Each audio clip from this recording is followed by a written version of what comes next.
Hare Krishna, dear devotees. Today we've come to Sri Kanda, a simple Bengali village that became one of the holiest places in Gaudiya Vaishnava history. Sri Kanda is not famous for huge temples or palaces, it's famous for devotees. Here live Mukunda Das, his son Raghunandan Thakur, Narahari Sakar Thakur, Chiranjeev, Sulochan, and others who filled this village with kirtan and prem. Chaitanya Charitamrita calls them great branches of Mahaprabhu's mercy tree, spreading the fruits and flowers of love of God everywhere. When we visit these places, our purpose is not sightseeing, but purification, to understand the qualities that made Mahaprabhu personally come here. Sri Kanda shows us what a Vaishnava community truly is: friendship, humility, and kirtan centered on love for Krishna. Among the residents, one stands out: Narahari Sakar Thakur. Long before the great biographies were written, Narahari composed songs describing Lord Chaitanya's pastimes. Mahaprabhu was shy when devotees called him Krishna, but at the same time he would happily listen to the songs of Narahari Thakur. One famous song, said to have been written here after the first meeting between Narahari and Chaitanya Mahaprabhu, reveals the mystery of Gauranga. Translation is that Narahari was saying, "Where is your peacock feather? Where is your yellow garment? Where is your flute? Your eyes are the same. Your beauty is the same, yet you are now wrapped in Radharani's love." When Narahari saw this, he became mad in divine love, unable to distinguish whether he was seeing Krishna or Gauranga. That is Sri Kanda's gift. To see Braj inside Navadvip, to realize that the Lord appears again out of his compassion for his devotees. This place also teaches how devotees relate to one another.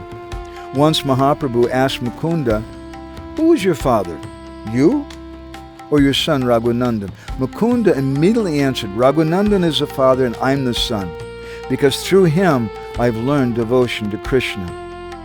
In that moment, Mahaprabhu smiled. This is the spirit of Sri Kanda. Seniority is measured not by age, but by bhakti. The most famous pastime here is that of young Raghunandan and Gopinath. One day, Mukunda had to go out and told his little boy, "Offer lunch to the deity." Raghunandan stood before Gopinath and prayed, "My Lord, my father told me to offer this food. Please accept it." But when he came back, the plate was still full. Again he pleaded, crying, "Please eat, my Lord." Finally, Gopinath ate everything. Later, Mukunda hid behind the altar and watched the deity take a laddu from the plate. Overwhelmed, he embraced his son and said, "Now I see you are the father, I am the son." That half-eaten laddu still rests in Gopinath's hand, proof that the Lord responds to simple faith. Sri Kanda is also the place where Abhiram Thakur met Raghunandan. Abhiram was so pure that false deities would crack if he bowed before them. Hearing of Raghunandan's devotion, he came here longing to see him. They met at the gate, embraced, and their kirtan became so ecstatic that one of Raghunandan's ankle bells flew off and landed several kilometers away in a pond the devotees still call Nupur Kund. Such is the power of meeting between pure devotees. Their affection shakes the universe. Also nearby is a place called Madhimati Kund, the honey pond. When Nityananda Prabhu came here with Mahaprabhu, he told Narahari, "Hey, I'm thirsty, bring me some honey." Narahari prayed, drew water from the pond, and by the Lord's will, that water turned to honey.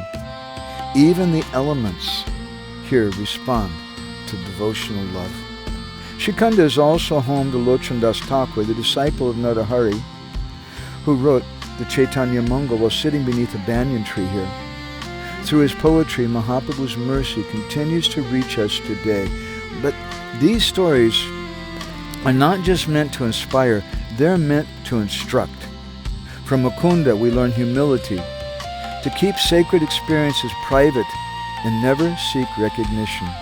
From Raghunandan, we learn simplicity and faith, that a child's prayer can move the Lord. From Narahari, we learn spiritual vision, to recognize Krishna in the form of Gauranga.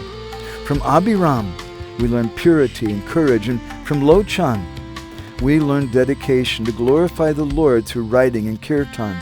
Together they show that Sri Kanda is not just a place, it's a living example of how devotees live together in love and respect.